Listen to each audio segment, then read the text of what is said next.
This is going to be very casual, by the way. Okay. I didn't realize that when I started. Yeah. Welcome. This is Ariel. She's our head of operations. She's the GOAT.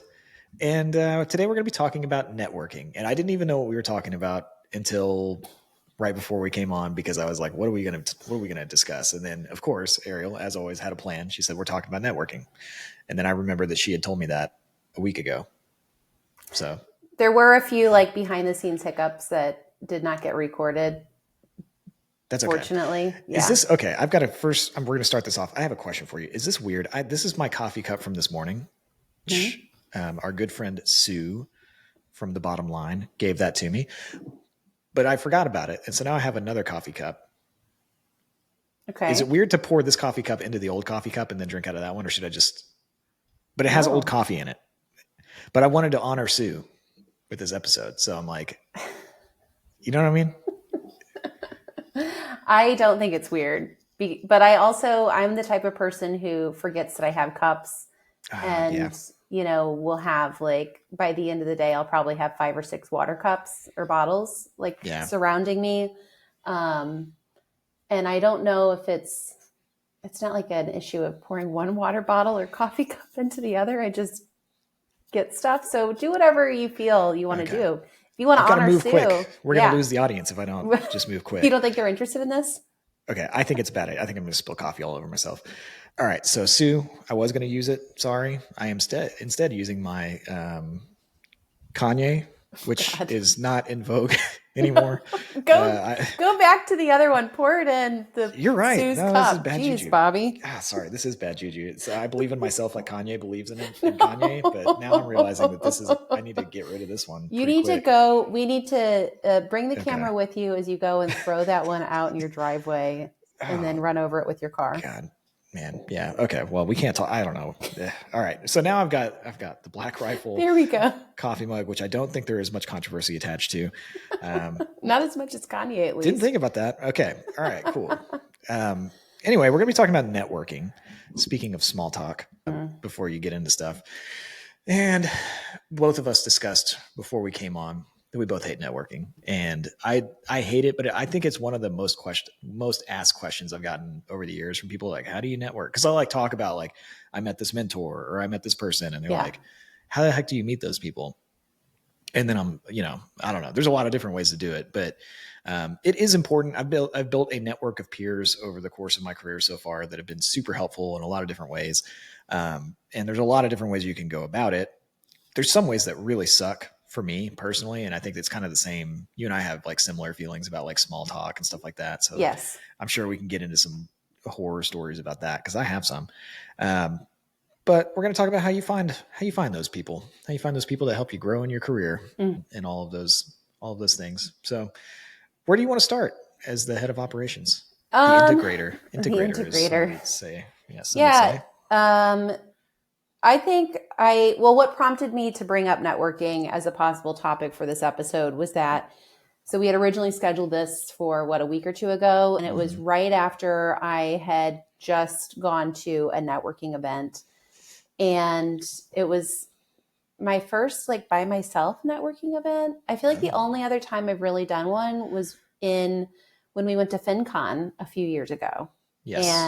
And, but we were in a group, we were with like the team. And so it didn't feel like scary because you had somebody else there. And, but this was the first one that I'd done by myself. It was, hosted by a marketing agency called 1905 New Media. They do this quarterly networking event where they have a speaker come and talk for 15, 20 minutes or so. And there's time prior to that speaker and then after the speaker to meet people. Like I said, it was the first one I'd ever been to. I didn't know anybody there. And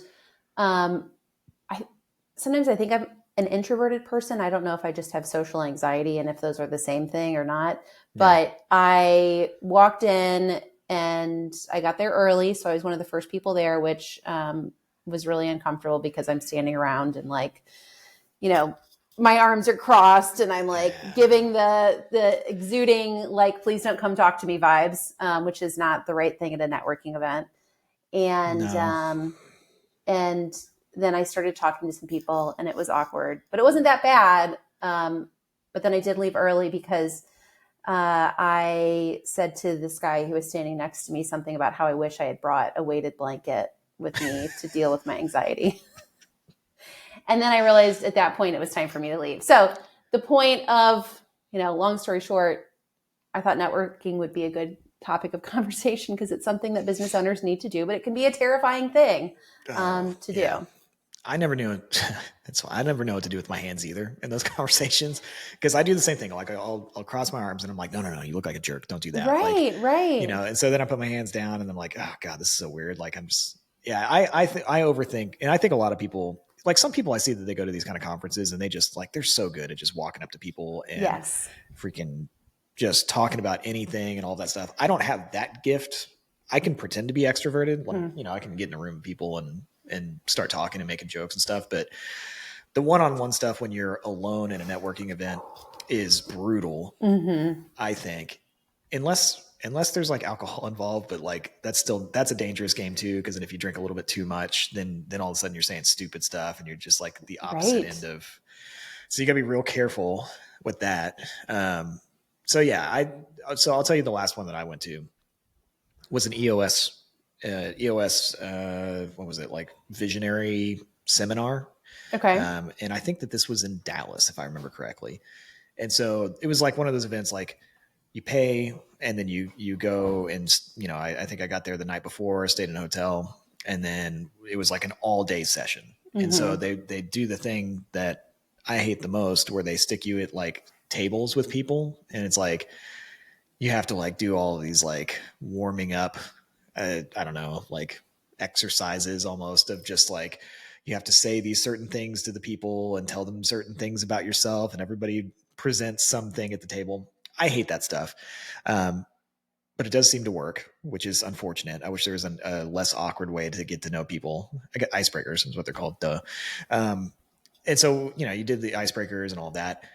What I found though, is like spending the entire day with those people, you kind of sort of become friends with them. It's like friends that that you're probably never going to talk to again. Right. Like, or maybe very little, but to me, it was a really cool event because it was actually the first time that I'd been around a lot of business owners that were far past where I was, at the time. Cause I remember I was like, we had to do this thing where you go around and you like talk about how many employees you have and, what your business size is, all that kind of stuff. And so the guy next to me, was a roofer and, he probably had 12 employees, something like that. And so I was like, okay, that's kind of cool. Cause like I've got like 5, so that's not too weird of a difference. And so I wrote down 5 and like what we do. And then the lady next to me, she's like, I have 500 employees. It was like, this is like massive, education company that interestingly enough was called Stellar Education, I think. And she was like a politician. Wow. And like, she just like, I immediately was just like, oh my God, like I shouldn't even be talking to this person. Like, I'm surprised she's letting me sit next to her. And she wasn't like weird about it or anything, but she said that. And then the guy next to her had 300 employees and he owned some kind of like financial, like some kind of investment company or something. And so I immediately was like, oh my God, like I don't know anything. But then I was kind of happy that I was talking to those people. What I didn't like about that particular setup, unfortunately, was just like, I felt like I was getting more value from the table than they were necessarily getting. It's like, I could relate to the guy to my left because, it's like, okay, 12, 5, that makes sense. I couldn't relate to the people next to me. So I was like trying to ask them questions like, how did you implement EOS across a 500 person company? And like, how did you, the one guy, I wish I could remember names. That's the other thing about these events. I suck at names. I was asking him like, how did you get to 300 employees? Like, did you ever think that you were going to be there? And he was just like, no, I never thought, so I was getting like this valuable insight from them, but they're like, what the heck was I going to tell them? Right. But anyway, we went through the whole thing that day. And then at the end of it, they had a mixer and I was like, oh no, not the mixer. Fortunately it was an optional mixer, but I was hanging with my roofing buddy guy who I, kind of become sort of friends with throughout the day. And then this thing happened to me that is like my worst nightmare. He and I were standing there talking. This other guy comes up and I could tell this guy's weird. I could tell this is an oddball dude. And I'm very Tell me nice. why. Why did he seem odd? Oh, it was just the vibe. Like sometimes you get those people that you can tell they're like super outgoing, but also very socially awkward. Mm-hmm. I don't know. He's like, "Hey, my name's Jeff." I don't know. It was just like, it was so much. Sure. And so Matt, the roofing guy, he was like hanging there with me, and the guy had like locked in with me and was talking about stuff that I don't even know what we were talking about. And then all of a sudden I saw the look on Matt's face and he was like, "I'm not doing this." And he just bailed. And that was the end of our friendship. I haven't talked to him since. It was like I was friends with that guy all Your day. Your one day friendship, you've met and become besties for 8 hours. And and then that's because there's no actual bond between the two of us. He was just like, I'm going to leave this guy. He's screwed. And so he just walked away. I never saw him again. And then it was just me locked in with this guy. And it was like small talk on steroids. It was like the weather, like how, like it was like we were talking about it was like, oh, the weather in Houston is this. And that's not like, helping either one of you with the goals that you came into this event with. Yeah. But I tried hard because I found out after an excruciating period of small talk, was into mergers and acquisitions. We were at the time going through an acquisition. So I started talking to him about that deal in an effort to try to relate to him in some way.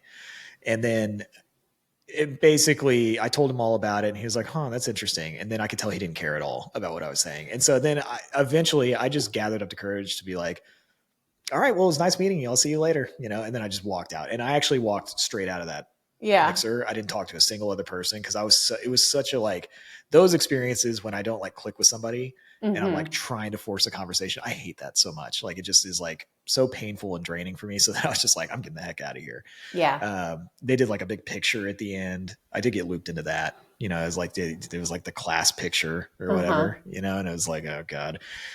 And then I went back to my hotel room and I ordered a hamburger and I sat there and watched some TV and I went to sleep. Good for you. That was, and then I left the next morning. So that was not particularly a successful networking event because I haven't talked to anybody since then. I did talk briefly to the lady, a little bit back and forth on LinkedIn that had the 500 person company. But I really didn't talk to anybody after that. So like for me, that is the least effective so far form of networking. Although I do think if we're going to continue to grow this company, that I probably have to get better at it. And I'm that like, event was the least effective, or just from a networking perspective? Yes. Okay. What I find is easier for me is actually the really big conferences, like FinCon is a perfect example. So FinCon, personal finance conference that happens every year. I've been going to it since 2016, I think, right after I started doing Millennial Money Man full time. And that's where I met like lifelong friends. Sure. And I think a lot of it is because everybody had something in common to talk about. It was a personal finance thing, and I was a personal finance blogger. And like the majority of people were either like personal finance authors or bloggers or people that I'd kind of like seen online. So I could be like, "Oh, hey, I saw your story. That's super cool." That one was actually what was the most effective networking for me, because at my first one ever, I was like a little baby. I didn't know anything, but like I met Erin Lowry, who is an author. I've had her on the show before.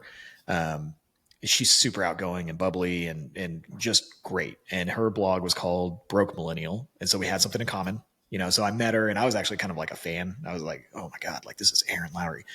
And she took me under her wing that entire time. She was like, she was like, "Come with me. I got a bunch of friends. I'm going to introduce you to all my homies." And I was like, great. Oh, this is freaking cool. And so then I met like, I don't know, probably 50% of the people that I've ever met in personal finance land. I met him at that conference and like I hung out, like I got like a group of people and we hung out the whole time and I've been friends with those people ever since. So for me specifically, going to a bigger conference was that where it was like, you had a little bit more time to meet people and you could kind of like, that was a lot more helpful. And have you ever been to something like that? I mean, you've been to FinCon. FinCon is really it. I mean, I did the EOS Integrator Masterclass, which was virtual. That was big, but that doesn't have, I do want to talk about online networking in a minute. I think that was a very different feeling than what you're talking about. Yes. Yeah, the FinCon thing was probably the best one for me because it was like I met that group of people, and Aaron introduced me to a lot of people, and I just kind of expanded my network from there. And then I kept going back to FinCon. I think that was what was really helpful. Was like I met some people, and when I went back the next time, it was like I already had a group of people to be there with. You were looking forward to seeing one another and catching It was up. like And we could catch up, and then it was like you meet even more people. And so to me, that's, I think especially if you're kind of like an introverted person, I think that's the best way to go about it. Like a little bit longer term of strategy, but go to a conference where it's something that everybody is interested in the same thing.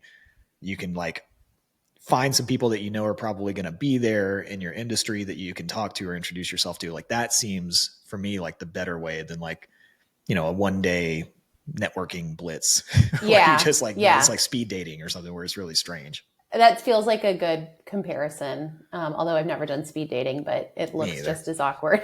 I've seen it on, what is that show that we like? Love on the Spectrum. Love on the Spectrum. Heck yeah, dude. Yeah. I've seen it there, and that seems brutal. I like when I watch them speed date, I'm like, oh God, this is awful. But it reminds me of like the networking events. And then from there, I do think masterminds are a very good, like, I know you want to talk about something else. I feel like I'm just taking all the airtime on this. No, go for it. We're gonna all come back around to everything. I feel like. Okay, I talk to you every day, so I'm like, I already know everything about you. What I eventually through FinCon, like I went back so many times that I started meeting. This was back in the day. There was like this secret mastermind of people. Yes. It was like this is the drama. Spill the tea on the secret mastermind. Yes. So I got introduced to some guys. Everybody's a personal finance blogger at this stuff, but introduced to some guys that were part of this mastermind. And at the time in FinCon, everybody thought that these guys were like the puppet masters of FinCon and the puppet masters of like the personal finance blogging society. Like they thought they were the gatekeepers. And so I was like, that sounds pretty cool. I want to be like, I want to be in that. Like, how do you get into the Illuminati? And so I met these guys, and eventually they did invite me to their mastermind. And then I found out there was just a bunch of dorks.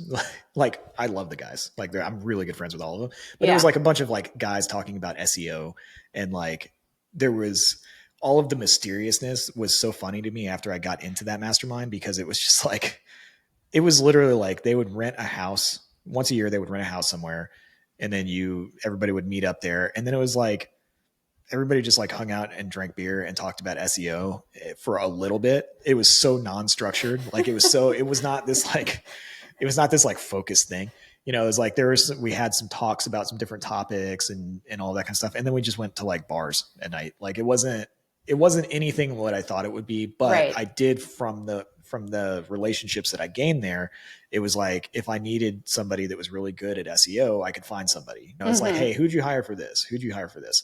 The weird thing about that one is that it was I guess is technically, but we don't really meet as much anymore.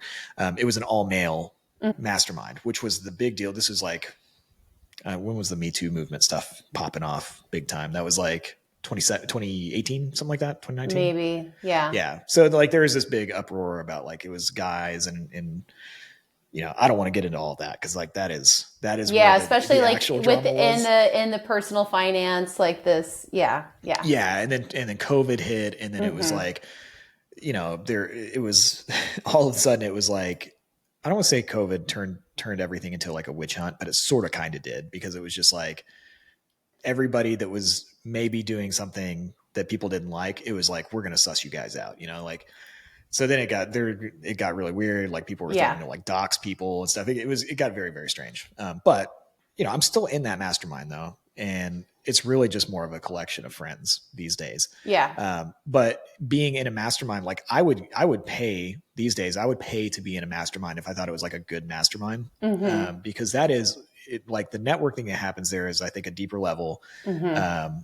Everybody's in a similar industry, which is where I think the EOS one was a little weird, because everybody was in different industries, but that's where you can figure out like, what do these people do? Like, how do they do it? Who do they use to build their businesses or help them, like contractors or whatever. And that's, I made a lot of, I think, business gains from being in that mastermind, and just like friends that I'll be friends with for a very long time.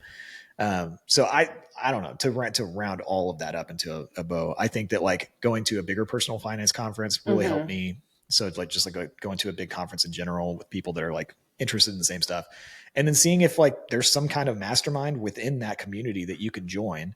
Yeah. Maybe not like the Secret Illuminati style mastermind, but like maybe, but something that you can join where you can get to like that deeper level of friendship with people, and like where you can really relate to people, like how they're growing their business and learn from people. But the key to all of it though, I will say, is that you have to, especially in those masterminds, you have to be able to provide value in some way too. Yeah. Like the reason that I got into the mastermind that I got into was because I was really good at selling courses, and all of those guys were really good at affiliate revenue and like ranking in Google, but none of them knew how to like do email marketing or sell courses. And so they invited me specifically because, not because like they thought I was a cool guy, but because it was like, oh, he knows something that we don't necessarily know very well. Right. And so like we can get information from him and he can get information from us. Like it's a symbiotic relationship. Right. And that's how those things I think work over time in a lot of cases. So that's been my most effective networking.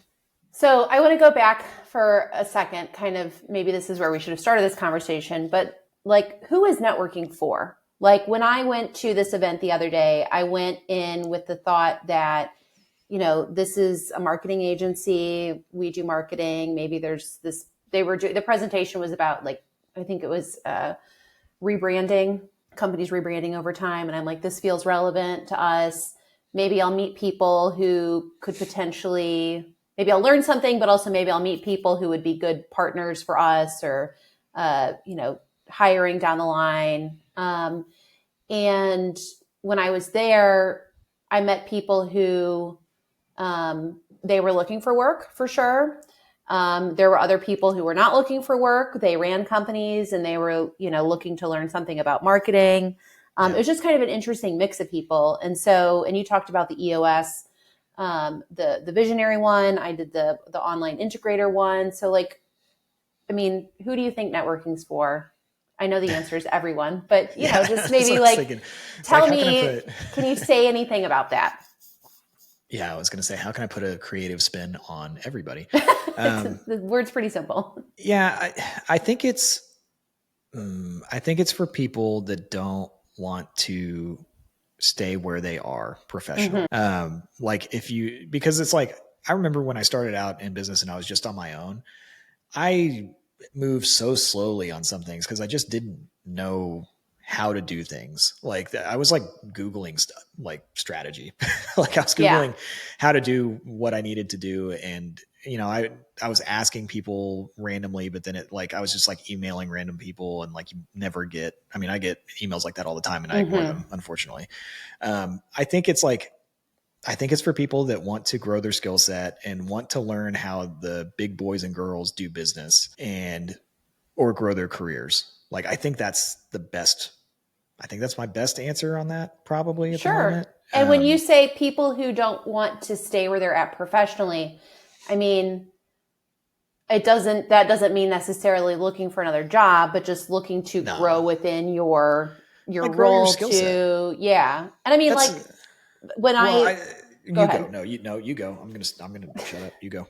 One of the people that I met at that event he's coming on the podcast next week, John, and they've gone through a bunch of acquisitions. And I was like, it seemed like for us at Stellar, like, okay, acquisitions are going to be part of our long-term strategy.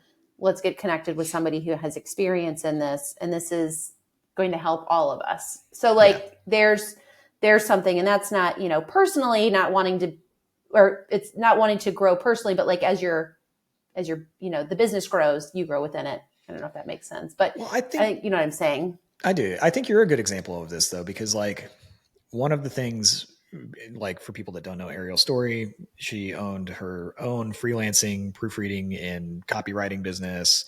You know, Michelle Schroeder, your sister-in-law, recommended you to come as a person that could work with me, because I was looking to grow and I needed somebody to help with that stuff.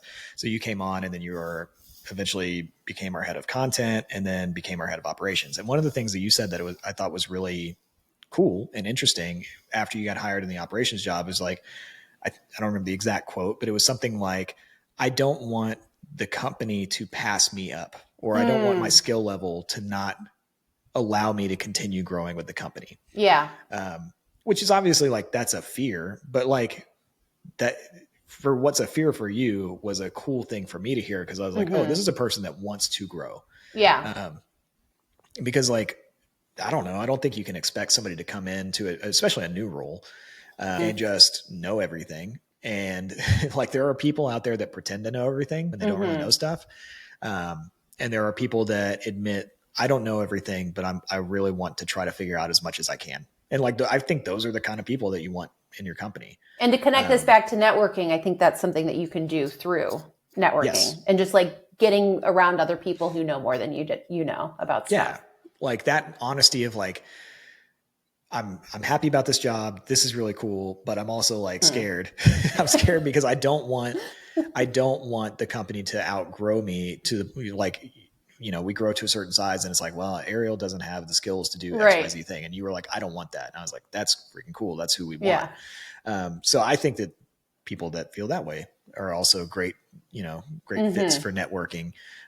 Because you do like, I have to do it too. Like there's a lot of stuff I don't know. And like, especially with things that we're getting into with Stellar, where we're talking about acquisitions and moving into different industries and things like that. Like I've got to learn a whole heck of a lot of stuff too, to keep up with the growth of the business. And I think that like continues. Actually, the lady, funnily enough, the lady that was next to me at the EOS conference, she 500 employees. I think she was about to get a board, like an advisory board. And it's not a publicly traded company, but she basically, her fear was actually that she's going to get pushed out of her own company someday. Wow. Which it was a really like, because they started talking about Steve Jobs and they started talking about these CEOs that had been pushed out at one point or the other. And her fear was like, my company's is getting so big and it's growing so quickly that like, I am worried about losing the confidence of my team and also losing control of my company, because that does happen. Like if you have this like thirst for like extreme growth and you want to be a publicly traded company someday, and then all of a sudden you have like this real board of people that can essentially vote you out or whatever, like that is a thing that some people are really scared of. So it was really interesting to hear her fear about basically the same thing. This person that's making tons of money, doing really well. She's like, I don't want my own thing that I created to fire me. Yeah, that's wild. Yeah. This is a good segue to talking about online networking, because that has been something that I've definitely been doing more of, but it's come through the I've gone in with the intention of learning and like growing my skills professionally, but then networking happens in those opportunities. And so I think that that's, if you're somebody who is maybe like scared to just go to a straight up networking event, like find something that is like, you're going to be learning some skills or just talking to people and learning through that. And then you ultimately end up meeting people who are doing similar things. So one of the things that I do, it's every quarter, there is this, I think it's called Lyft marketing, maybe. But they are an EOS. Like you're driving for a Lyft. It's like, what's going on here? Yeah, it's a really good way to network with people. People hop in your car and you chat. That would actually maybe be good in some situations. But no, it's Lyft is it's a marketing agency that's an EOS run agency, and they do a quarterly integrator event. And they were originally 90 minutes long. They're 60 minutes long now. And they have anywhere from 50 to like 70 people who show up to these. They separate you into small groups. So it's anywhere from like 6 to 8 people in your group. And then you run the next hour like an L10, which is EOS speak for these highly structured meetings. You do an IDS session where you go through issues. Everybody throws issues up on the board and you all talk through, share your experiences, your knowledge, that kind of thing. And it's really neat because in those situations, like what I found is that companies at every size have the same exact problems. You know, it comes down to like people, cash, something like that. Some process isn't working. They're all the same problems no matter the size. But you are meeting people and you're like, oh, I like the way that person responded to that answer or that question that I had. I'm going to reach out to them on LinkedIn afterward. And just like, now we're following each other on LinkedIn. There was somebody who had some questions about, it was like using Notion maybe. And so she and I got together and I just showed her some stuff in Notion. And so it's, though I enter into those situations wanting to like, one, help solve issues for our business, Right. And also grow my skills as an integrator. But then you end up meeting people along the way. And that feels like a low pressure way to network. That's really kind of nice, honestly. Yeah. I think I'm sure I've done that over my career too, where you like shoot somebody a nice, like I've done that before, where like I'll meet somebody and I'll shoot them like a nice email after, like, hey, it was really nice to meet you or hear what you were saying. And I've grown some friendships that way too. I think that is like probably the lowest pressure way to do it. I'll tell you what's the worst way to do it. So one time I was at FinCon, I think this was my this was right after Laptop Empires launched. Okay. And so there was actually like, we had, because of how well LE did initially, like, and I think it was like, we started in January and then I think FinCon was in October. And so like we had grown a lot. I think there was a lot of buzz around us at that because we were just, things were going really well. And so I had a lot of people come up to me for the first time and they'll like introduce themselves to me, which was a very strange, that's like not my comfort zone. Like when just random people are like, are you Bobby Hoyt? You want to, I'm like, I don't like this. But there was this, I went to this mixer bar thing with Mike actually.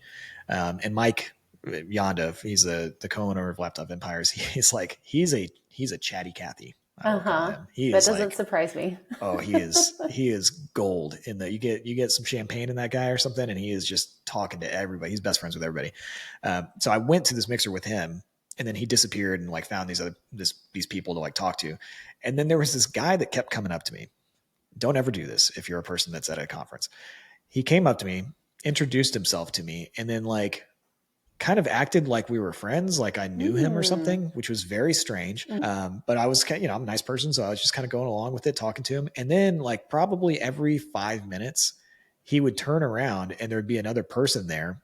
And he was like gatekeeping for these people or opening the gate, I guess, for these people. Cause they were like his friends, I guess. I don't know who these people were, but he would turn around and be like, hey, this is Bobby. And it was like some random person that wanted to sell me something or wanted me to like promote their app or whatever. It was like, so it happened the first time. I was like, okay, that was kind of weird. But then it happened like 4 more times where I realized that like he was the guy, and he probably did this to a bunch of people there. It wasn't just me, where he was like, I'm going to go talk to that person and then I'm going to get you in front of that person. Yeah. And so he was doing that. And I don't remember him. Actually, I do remember him. I don't remember his name. He ended up being very, very shady and doing some weird stuff with some like personal finance websites, scammy kind of stuff. Yeah.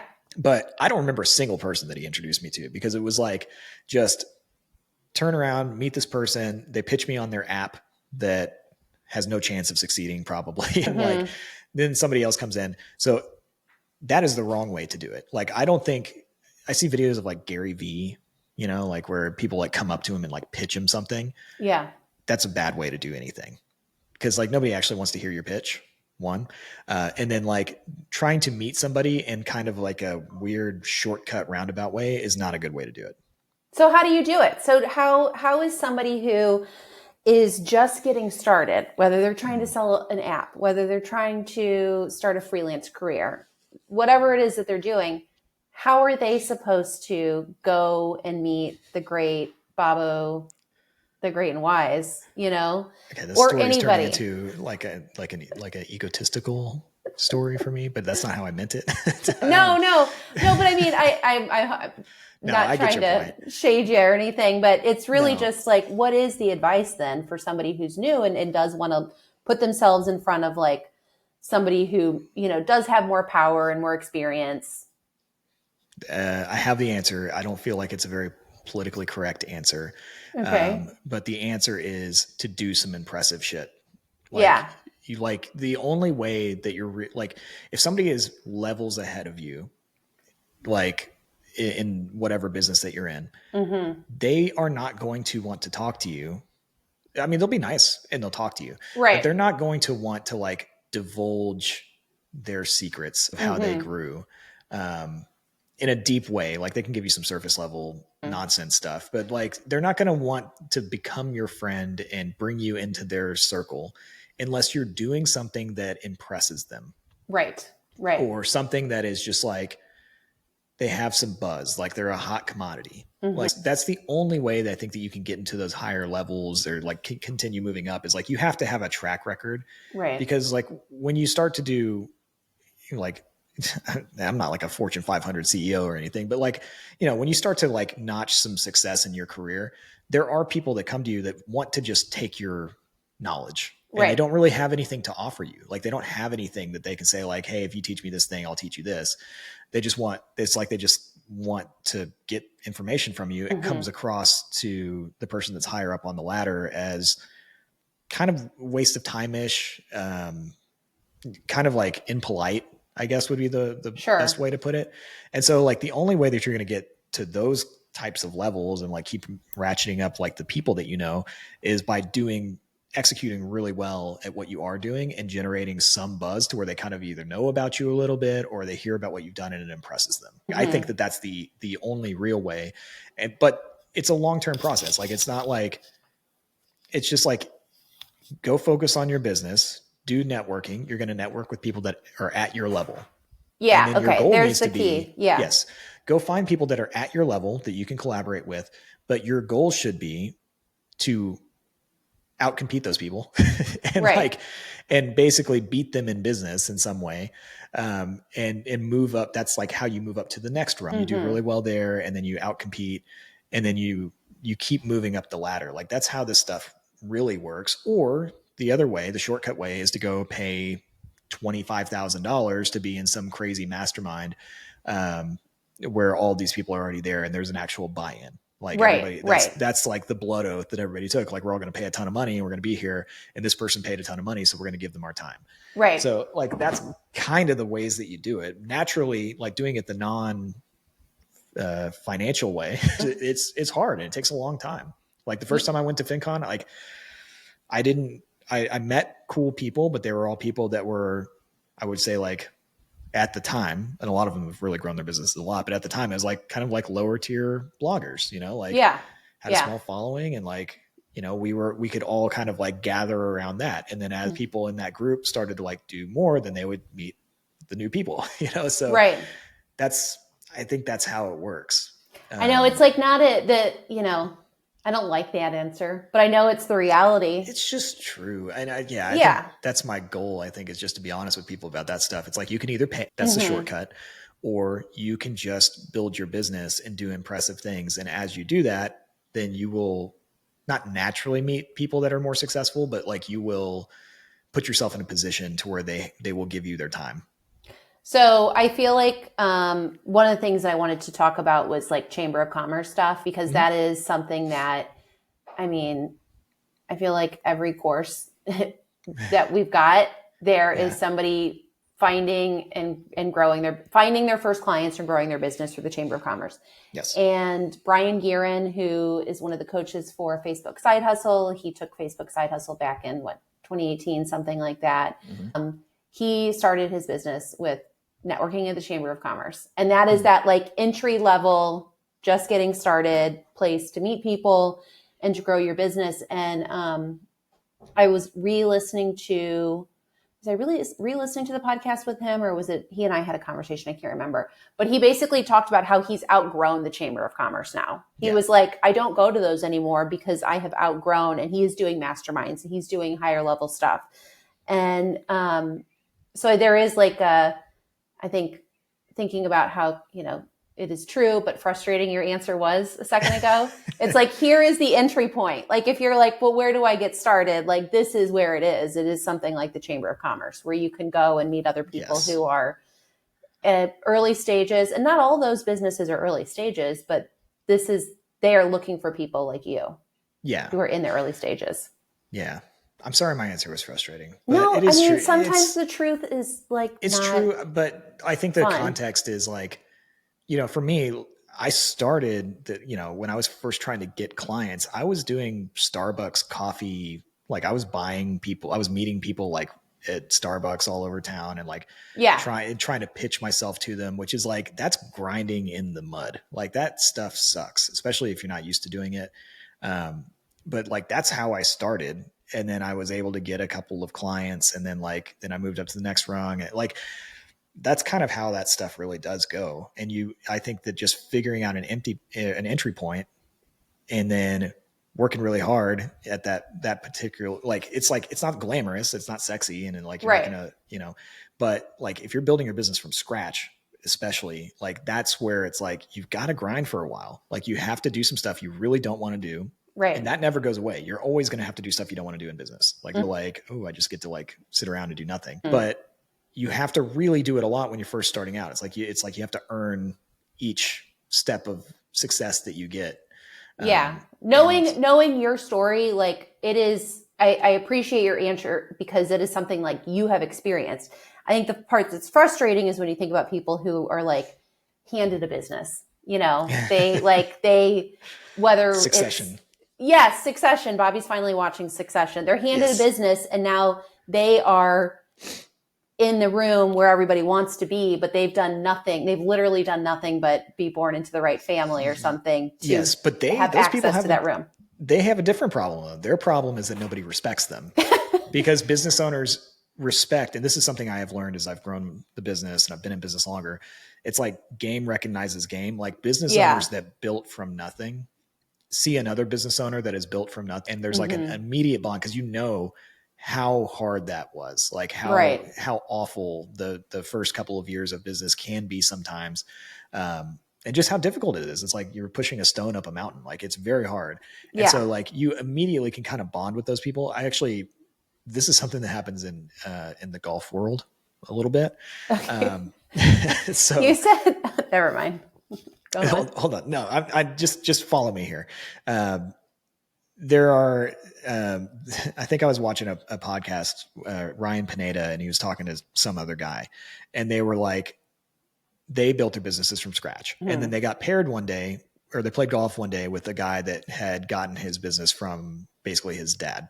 The two of them on the podcast that built their business from scratch were like, I didn't respect that guy because it's like, like, okay, you're here and you can afford to play here and all the stuff, but you didn't do any of it. Just happened to be born with, where you were born. And that's not fair. I mean, like, it's not fair for the person that inherited the thing. It is what it is, It is what it is. Like, yeah. But there is this like kinsmanship. Is that a word? Kinsmanship? Kinship. Yeah. See, this is why I hired you in the first place.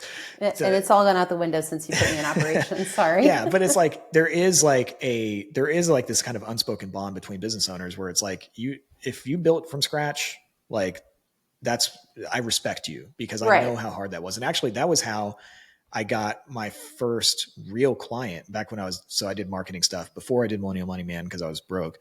But the jeweler that did my wife's engagement ring, like he started like buying and selling watches from a pawn shop in the early 80s or something. That's wild. And he had like $400 to his name, and he went out and bought his first watch, and then he flipped it to another watch. And like, that's kind of how a lot of those guys grow, is like they just very slowly flip watches, and then they eventually can get 2 watches, and then they can sell one of them. And like they grow it very, very organically, and it's a long grind.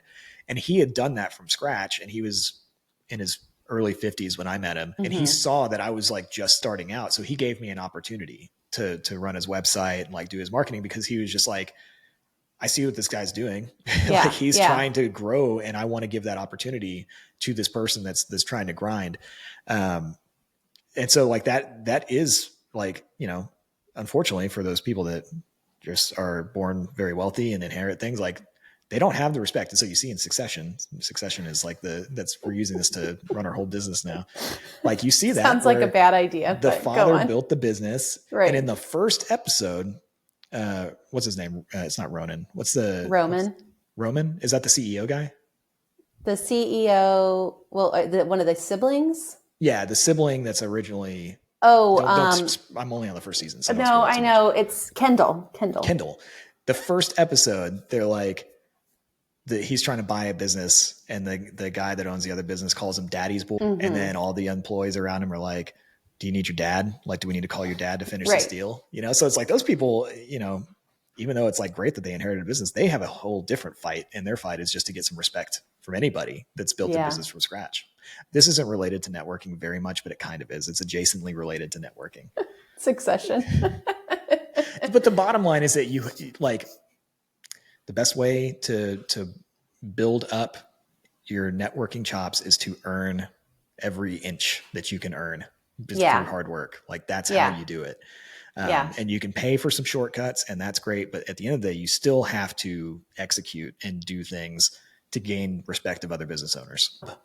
That feels like the perfect way to close this episode, to be honest. That little nugget of wisdom.